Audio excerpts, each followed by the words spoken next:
Don தொலைக்காட்சி நேயர்களுக்கு என்னுடைய அன்பு கலந்த வணக்கங்கள். மீண்டும் ஒரு கதை வழி அறமொழி நிகழ்ச்சியினூடாக நேயர்களாகிய உங்களை சந்திப்பதில் மிக்க மகிழ்ச்சி.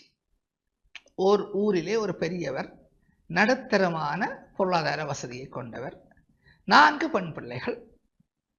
அந்த பிள்ளைகள் சிறுமிகளாக இருக்கும் பொழுதே அவரது மனைவி இறந்து விட்டார். இவர் தனியாக இந்த 4 பெண் பிள்ளைகளையும் வளர்த்து ஆளாக்கி இருக்கிறார்.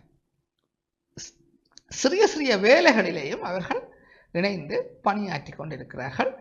4 பேருமே திருமண வயதை அண்மித்து விட்டார்கள். இந்த பெரியவரிடமோ எந்த ஒரு பொருளாதார வசதியும் இல்லை. இவரது வருமானம் தன்னுடைய பெண் பிள்ளைகளை வளர்ப்பதற்குத்தான் போதுமானதாக இருந்தது. இவ்வாறு இருக்கையிலே ஒரு நாள் திடீரென அவருக்கு மாரடைப்பு ஏற்பட்டு விடுகிறது. 4 பெண் பிள்ளைகளும் திகைத்து போய் அவரை ஒரு தனியார் மருத்துவமனையிலே அனுமதிக்கிறார்கள். எவ்வாறாயினும் தங்களுடைய தந்தையை காப்பாற்றிவிட வேண்டும், தங்களது காதுகளிலே போட்டிருக்கின்ற தோடுகளை விற்றாவது அவரது மருத்துவ செலவை கவனித்து தங்களுடைய தந்தையை காப்பாற்றிவிட வேண்டும் என்கின்ற ஒரே ஒரு நோக்கத்துடன் அவர்கள் 4 பேரும் அவரை மருத்துவமனையிலே அனுமதிக்கிறார்கள். அங்கே சிகிச்சை மிக சிறப்பாக நடக்கின்றது. அவருக்கோ முதலாவது மாரடைப்பு வந்திருக்கிறது. 2வது மாரடைப்போ 3வது மாரடைப்போ வந்தால் அவர் இறந்து விடுவது நிச்சயம். எனவே இந்த வைத்தியர் இந்த 4 பெண் பிள்ளைகளையும் அழைத்து சொல்கின்றார், உங்களது தந்தை இப்பொழுது கொஞ்சம் கொஞ்சமாக தேறி வருகின்றார். ஆனால் அவருக்கு மிக்க மகிழ்ச்சியான செய்தியையோ அல்லது மிக்க துக்ககரமான செய்தியையோ நீங்கள் கூறக்கூடாது. அவ்வாறான ஒரு செய்தியை நீங்கள் கூறுவீர்களாக இருந்தால் அவருக்கு திரும்பவும் மாரடைப்பு வருவதற்கான சந்தர்ப்பம் இருக்கிறது. எனவே அவதானமாக நடந்து கொள்ள வேண்டும். நாளை நீங்கள் உங்களுடைய தந்தையை வீட்டுக்கு அழைத்து செல்லலாம் என்றும் இந்த வைத்தியர் சொல்கின்றார். இவர்களும் சரி, நாங்கள் எங்கள் தந்தையை கவனமாக பார்த்துக் கொள்கிறோம் என்று சொல்லிவிட்டு வீட்டுக்கு செல்கிறார்கள். வீட்டுக்கு சென்றால் அங்கே ஒரு ஆச்சரியம். இந்த பெரியவர் இந்த அதிர்ஷ்ட லாப சீட்டுகளை வாங்குகின்ற பழக்கத்தை பல வருடங்களாக கொண்டிருந்தார். இந்த அண்மையிலே வேண்டிய ஒரு அதிர்ஷ்ட லாப சீட்டுக்கு அவருக்கு 10 கோடி ரூபாய் பரிசில் கிடைத்திருக்கிறது. பெண் பிள்ளைகளுக்கும் மகிழ்ச்சியை தாங்க முடியவில்லை. எதிர்பாராத விதமாக 10 கோடி கிடைத்திருக்கிறது. அப்பா இனி எங்களுடைய திருமணங்களை எல்லாம் மிக சிறப்பாக செய்து வைப்பார் என்ற சந்தோஷம். இந்த செய்தியை தங்களது தந்தைக்கு தெரிவிக்க வேண்டும் என்கிற ஆவலுடன் இவர்கள் வைத்தியசாலைக்கு சென்றதுமே இவர்களுக்கு ஞாபகம் வந்து விடுகிறது. மிக மகிழ்ச்சியான செய்தியையோ அல்லது துன்பமான செய்தியையோ அவர்களது தந்தையால் தாங்கிக் கொள்ள முடியாது என்பது. எனவே அவர்கள் வைத்தியரை சந்தித்து இந்த விடயத்தை கூறுகிறார்கள்.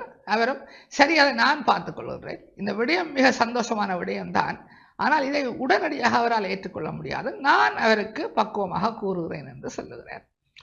சொல்லிய பின்னர் வைத்தியர் அந்த பெரியவரின் அறைக்கு சென்று மெதுவாக பேச்சு கொடுப்பார். உங்களது 4 பெண் பிள்ளைகள், அவர்களுக்கு திருமணம் செய்ய வேண்டும். உங்களிடம் பொருளாதார ரீதியாக பணம் இல்லை என்பது எனக்கு தெரியும். ஒருவேளை உங்களுக்கு 1 கோடி ரூபாய் பரிசில் கிடைத்தால் என்ன செய்வீர்கள் என்று கேட்கிறார். உடனே அந்த பெரியவர் கொஞ்சம் யோசிக்காமல், என்னுடைய மூத்த பெண் பிள்ளைக்கு நான் திருமணம் செய்து முடிப்பேன் என்று சொல்கிறார். சரி, ஒருவேளை 2 கோடி ரூபாய் பரிசில் கிடைத்தால் என்ன செய்வீர்கள்? என்னுடைய 2வது பெண் பிள்ளைக்கும் மூத்த பெண் பிள்ளைக்கும் திருமணம் செய்து முடிப்பேன். இவ்வாறாக வைத்தியர் இந்த கோடிகளின் எண்ணிக்கையை அதிகரித்துக் கொண்டு செல்கின்றார். 4 கோடி கிடைத்தால் 4 பெண் பிள்ளைகளுக்கும் திருமணம் செய்ய போதாக அந்த பெரியவர் சொல்கின்றார்.